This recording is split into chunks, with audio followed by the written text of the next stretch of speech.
విహితం పాండవాః సర్వం బ్రాహ్మణేషు సుహృత్సు చ యానే ప్రహరణే చైవ తథైవాగ్నిషు భారత త్వయా రక్షా విధాతవ్యా కృష్ణాయాః ఫాల్గుణేన చ విదితం వో యథా సర్వం లోకవృత్తమిదం తవ. ధౌమ్యుడు ఇలా అన్నాడు: పాండవులారా, బ్రాహ్మణులందు స్నేహితులందు విజయయాత్రలో యుద్ధంలో అగ్నుల విషయంలో శాస్త్రంలో చెప్పబడినదంతా మీకు తెలుసును. రాజా, నీవు అర్జునుడు కూడా ద్రౌపదికి రక్షణ కల్పిస్తూ ఉండాలి. ఇది లోకమర్యాద అని మీకు తెలుసు. మీకు తెలిసిన హితం కోరే స్నేహితులు ప్రేమతో చెప్పాలి. ఇది సనాతనమైన ధర్మము, అర్థము, కామము కూడా. సనాతన వర్గత్రయం సమకూరుతుంది. అందుచేత నేను కూడా చెప్తున్నాను. దీనిలోని ఆంతర్యం తెలుసుకోండి. రాజపుత్రులారా, మీరు రాజమందిరంలో నివసించవలసిన తీరును గురించి చెబుతాను. రాజగృహంలో సంచరించడం కష్టమని ముందుగా తెలిస్తే రాజకులంలో ప్రవేశించాక సర్వదోషాలను తరిస్తారు.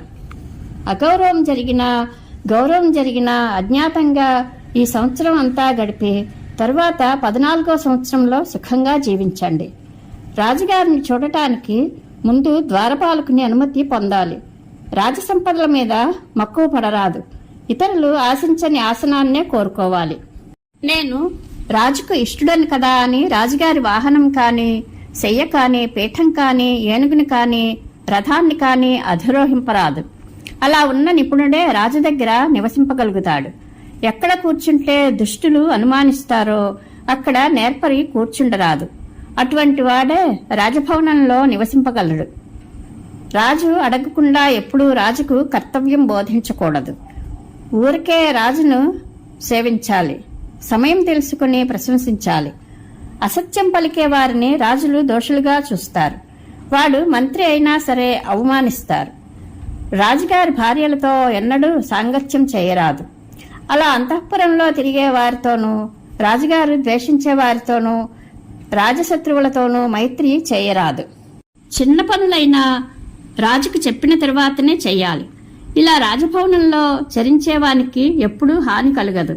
కూర్చోటానికి ఉత్తమాసనం లభించినా రాజు ఆజ్ఞాపించినంత వరకు రాజమర్యాదను భావిస్తూ పుట్టు గ్రిడ్డివాని వల్లే నిలవాలి. రాజాజ్ఞకై ఎదురు చూడాలి. మర్యాద మీరి ప్రవర్తించేవారు పుత్రులైనా, మునిమనుములైనా, సోదరులైనా సరే శత్రు సంహారకులైన రాజులు గౌరవించరు. రాజును అగ్నివలే, దేవుని వల్లే శ్రద్ధతో సేవించాలి. ఈ సేవలో ఏమాత్రం కల్మషము, కపటము ఉన్నా రాజు అతనిని చంపి తీరుతాడు. ఇందులో సందేహం లేదు. రాజు నియోగించిన పనినే సేవకుడు చెయ్యాలి. ఆ సేవలో ఏమరపాటు, గర్వం, కోపం ఏమాత్రం ఉండరాదు. ఇది కార్యం, ఇది అకార్యం అని నిశ్చయింపవలసి వచ్చినప్పుడు సేవకుడు రాజుకు హితం, ప్రియం అయినదే చెప్పాలి. రెండూ కలిపి కుదరకపోతే ప్రియాన్ని విడిచి హితమే చెప్పాలి. రాజుకు సేవకుడు అన్ని విషయాల్లోనూ, సామాన్య సంభాషణలో కూడా అనుకూలంగానే చెప్పాలి. అప్రియమైన, అహితమైన రాజుకు చెప్పరాదు. నేను రాజుకు హితుడనే అనుకుని పండితుడు స్వేచ్ఛగా ప్రవర్తింపరాదు. ఎల్లప్పుడూ యత్నపరుడే రాజుకు హితము, ప్రియము అయిన కార్యాలనే చేయాలి. రాజుకు ఇష్టం కాని పనులు చేయరాదు. రాజశత్రువులతో మాట్లాడరాదు. రాజు నిర్దేశించిన కార్యం నుండి చలింపరాదు. అట్టి నేర్పరి రాజసభలో రాణిస్తాడు. తెలివిగల పండితుడు రాజుకు కుడి ప్రక్కన గాని, ఎడమ ప్రక్కన గాని కూర్చోవాలి. వెనుక భాగంలో ఆయుధాలు ధరించిన రక్షకులుంటారు. అందుచేత వెనుక భాగం పనికిరాదు. రాజు ఎదుట పెద్ద ఆసనం మీద సేవకుడు ఎప్పుడూ కూర్చుండరాదు. రాజు చూస్తూ ఉండగా సేవకుడు ఏ చిన్న పురస్కారము స్వీకరింపరాదు. రాజు యొక్క అసత్య భాషణాన్ని ఎక్కడా బయట పెట్టరాదు. ఈ తీరు దరిద్రులకు కూడా అప్రియం కలిగిస్తుంది. రాజు విషయంలో ఇంక వేరుగా చెప్పాలా? తమ అబద్ధాలు బయట పెట్టేవారిని రాజులు దూషిస్తారు. పండితులమనుకునే వారిని కూడా అలాగే అవమానిస్తారు. నేను సూర్యుడను అని గర్వపడరాదు. బుద్ధిమంతుడనని విర్రవేగరాదు. రాజుకు ప్రియమాచరించి అతనికి ఇష్టుడు కావాలి. అప్పుడే భోగశాలి అవుతాడు. ఒకసారి రాజుగారి అనుగ్రహం వల్ల పొందలేని ఐశ్వర్యం పొందితే ఆ తరువాత రాజుగారి ప్రియహితాల పట్ల అప్రమత్తుడై ఉండాలి. ఎవని కోపం చాలా కష్టం కలిగిస్తుందో, ఎవని అనుగ్రహం మహాఫలితాన్నిస్తుందో వానికి ఎంత తెలివిగలవాడైనా మనసులో కూడా కీడు తలపకూడదు.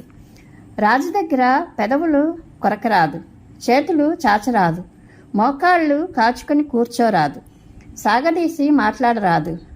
ఆవులింత అపానవాయు విసర్జనం గాని, మాటలు గాని, నిష్ఠీవనం గాని ఇతరులకు తెలియకుండా మెల్లగా చేయాలి.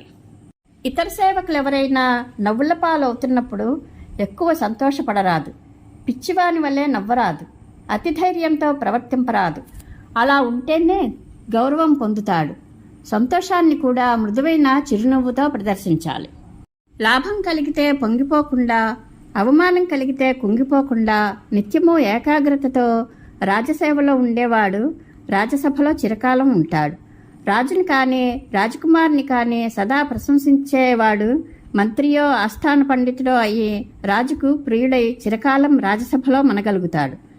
మొదట రాజుచే స్వీకరింపబడిన మంత్రి అకారణంగానే బహిష్కరింపబడిన, కారాగారమందుంచబడిన ఆ మంత్రి రాజును ద్వేషింపంచో నిందింపంచో మళ్లీ సంపదను పొందుతాడు. రాజు యొక్క రాజ్యమందు కానీ కొలువులో కానీ ఉన్న నేర్పరి ప్రత్యక్షంగా కానీ పరోక్షంగా కానీ రాజు గుణాలనే చెప్పాలి, దోషాలు చెప్పరాదు. రాజును బలవంతంగా లొంగదీసుకోవాలనుకునే మంత్రి ఎంతో కాలం ఆ పదవిలో నిలవడు. అతని ప్రాణాలకు కూడా ముప్పు కలుగుతుంది. ఎప్పుడైనా తన శ్రేయస్సుకు భంగం కలిగే పక్షంలో రాజుతో ఇతరులను కలవనీయరాదు, సంవాదం చేయనీయరాదు. యోగ్య విషయాల్లో స్థలాల్లో రాజుకు తన చాతుర్యాన్ని చూపాలి. ఉత్సాహవంతుడు, బలవంతుడు, శూరుడు, సత్యవాది అయ్యి మృదుత్వంతో ఇంద్రియ నిగ్రహంతో రాజును ఎల్లప్పుడూ నీడవలే అనుసరించేవాడు రాజాస్థానంలో చిరకాలం ఉంటాడు. రాజు ఎవరినైనా ఎక్కడికో పంపాలనుకున్నప్పుడు తానై ముందుకు వచ్చి నేనేమి చేయగలుగుదును అని రాజుకు తన ఉత్సాహం తెలిపినవాడు రాజాస్థానంలో చిరకాలం ఉంటాడు. అంతఃపుర కార్యాల్లో కానీ, శత్రువులను జయించడం మొదలైన బాహ్య విషయాల్లో కానీ నియుక్తుడై ఎప్పుడూ చలించకుండా, సంశయించకుండా ప్రవర్తించేవాడు రాజాస్థానంలో చిరకాలం ఉంటాడు. సేవకుడు రాజకార్యం మీద ఇతర ప్రదేశాలకు వెళ్ళినప్పుడు ఇంటి దగ్గరనున్న భార్యాపుత్రులను, భోగాలను స్మరింపరాదు. సుఖం కోరుకునే సేవకుడు కష్టపడి పనిచేస్తే రాజాస్థానంలో చిరకాలం మనగలుగుతాడు. రాజుతో సమానంగా అతిశయమైన వేషభూషణాలు ధరింపరాదు. రాజుకు మరీ సన్నిహితుడిగా ఉండరాదు. ఎక్కువగా రాజుతో ఆలోచన చేయరాదు. ఇలా ఉంటే అతడు రాజుకు ప్రీతిపాత్రుడవుతాడు. రాజకార్యంలో నియుక్తుడైన వాడు రాజద్రవ్యం కొద్దిగా కూడా ముట్టుకోరాదు. అలా హరిస్తే వాడు బంధనం కానీ మరణం కానీ పొందుతాడు. రాజు వాహనం కానీ, వస్త్రం కానీ, భూషణం కానీ, మరేదైనా కానీ ఇస్తే సేవకుడు దానినే నిత్యము ధరించాలి. అలా చేస్తే రాజుకు అతడు మిక్కిలి ఇష్టుడవుతాడు. పాండుకుమారులారా, ఈ విధంగా ప్రయత్నించి మీ మనస్సులను చిక్కబట్టుకొని ఈ సంవత్సరం ఇలా ప్రవర్తించండి. తర్వాత మీ రాజ్యం పొంది మీరు యథేచ్ఛగా ప్రవర్తించవచ్చు. ధర్మరాజు ఇలా అన్నాడు: మహాత్మా, మీకు శుభమగుగాక. మేము ఇప్పుడు మీ శిక్షణ పొందాము. మా తల్లి కుంతీదేవి, మహాబుద్ధిశాలి విదురుడు తప్ప ఈ విధంగా ఎవరూ చెప్పలేరు. ఈ దుఃఖం నుండి గట్టెక్కడానికి, మా ప్రయాణానికి, జయానికి చేయదగిన అనంతర కార్యం మీరు చేయవచ్చును. వైశంపాయనుడు ఇలా అన్నాడు. ధర్మరాజు ఇలా చెప్పగానే బ్రాహ్మణోత్తముడైన ధౌమ్యుడు ప్రయాణానికి అవసరమైన సర్వము యథావిధిగా చేశాడు. పాండవుల అగ్నిహోత్రాలను ప్రజ్వలింపచేసి సమృద్ధి, వృద్ధి, పృథివీ విజయం కలగాలని సమంత్రకంగా హోమం చేశాడు. పాండవులు అగ్నిహోత్రాలకు, బ్రాహ్మణులకు, తాపసులకు ప్రదక్షిణం చేసి ద్రౌపదిని ముందు నిలిపి 6 పయనమయ్యారు. వీరులైన పాండవులు వెళ్లిన తరువాత జపపరుడైన ధౌమ్యుడు అగ్నిహోత్రాలు పుచ్చుకొని పాంచాల దేశానికి వెళ్లిపోయాడు. పూర్వం అనుకున్నట్లుగా ఇంద్రసేనాదులు యాదవులను చేరి రథాలను, గుర్రాలను రక్షించుకుంటూ భద్రంగా సుఖంగా ఉన్నారు.